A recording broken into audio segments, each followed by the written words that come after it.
Alex, and I'm with the Secret City Wildvlog, and welcome back to Wildvlog. If you're new, make sure to subscribe and ring that notification bell so that you can be the first one to see our videos and updates. We post every Saturday about our prototypes, designs, and more. Now let's jump into that video that I'm sure you've been waiting for. So we started our long Saturday off with cutting parts for our feeding prototype, and we started to assemble it. We used orange bands and round polycord belts so that we could test the viability of both. We also downloaded the latest firmware for our Rev and CTRE components, as well as ID'd some sponsors to get more money from, so that way we can continue with our prototyping and building. On Atoms, we decided the camera placement and angles for the swerve so that we can see the ball as well as the shooter at different points on the field. We also decided on the number of limelights, and we decided on 1 just because we do not have the room in the bomb to do 2. We also monitored our wheel RPM on our shooters, as well as we finished our shooter and reassembled it and then did a bunch of tests. We found that we had a little bit of not good accuracy, but it was very powerful.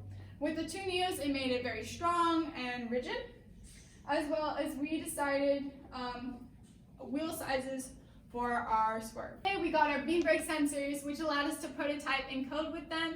These sensors will allow us to know if there's a ball in our index or anywhere on our robot, as well as we picked up wood from Home Depot for our field build team, as well as reviewed game rules so we could see them with fresh eyes after a week and see if we missed anything. We also finalized wheeled CAD and CAM for our aluminum hubs. Originally they were carbon fiber, but now we need more durable hubs as we are going over the rendezvous. We also tested control panel feasibility with the shooter and found that with a little bit of work, it could work. We also added a passive bottom bar to our side shooter so that we could see if the passive bottom bar would add more accuracy. It did in fact rain in our shop on Monday, and here's a picture of Michael trying to stop it from raining on the carpet. On Tuesday, we downloaded the latest firmware for our CTRE components, as well as tested a few Victors that may have gotten fried. Fortunately, they didn't, and we were able to continue to use them. We added spin to our shooter code so that way we can test if spin would add more accuracy or flexibility to our shots. We also talked to Flagship 3140 to set up scouting meetings, as well as we wrote open statements for all the controllers on our programming testbed so that we can test more shooters and other prototypes. So on Wednesday, we cut parts for our indexing prototype, as well as started on our bumpers for the beta bot, so that way the drive team can begin tryouts and we can roughhouse with our swerve just a little bit more. We also mounted the camera and limelight onto the swerve. This is just a prototyping phase as we need to find the angles and camera placements that our drivers can use.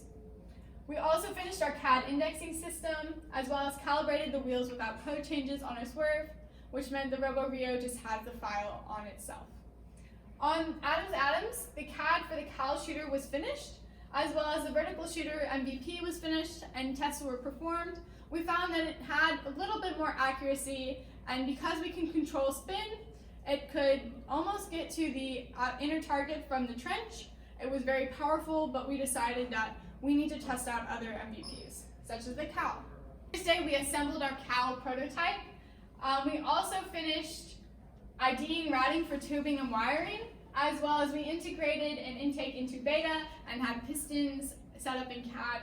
We also fixed our programming testbed wiring as it had gotten messed up with the extensions to the shooters, as well as we tested our hopper feasibility and if we could perform it on a short bot. On Friday, we tested our Cal shooter, as well as prototyped with integration on the beta swerve.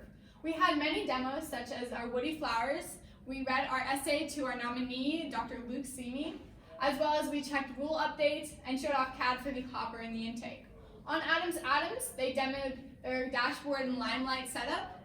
That way we could see what the manipulator would be dealing with, as well as the Cal shooter, the minimum competitive autonomous mode, so our strategy for the autonomous that we think would give us the minimum viable for our first regional, as well as our zip take, which is another version of an intake using zip ties.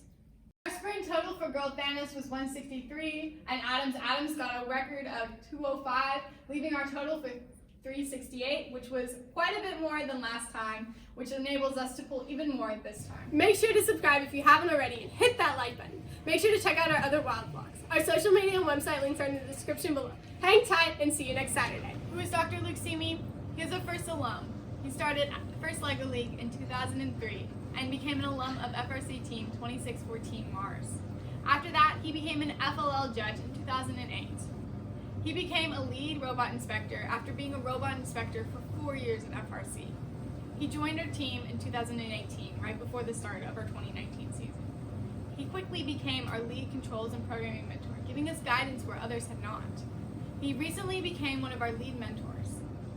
But more importantly, he's someone who teaches and guides us and values every single one of us for who we are. He sees our potential and makes us learn and grow with him. That is why he is our Woody Flowers nominee. Love you, Luke!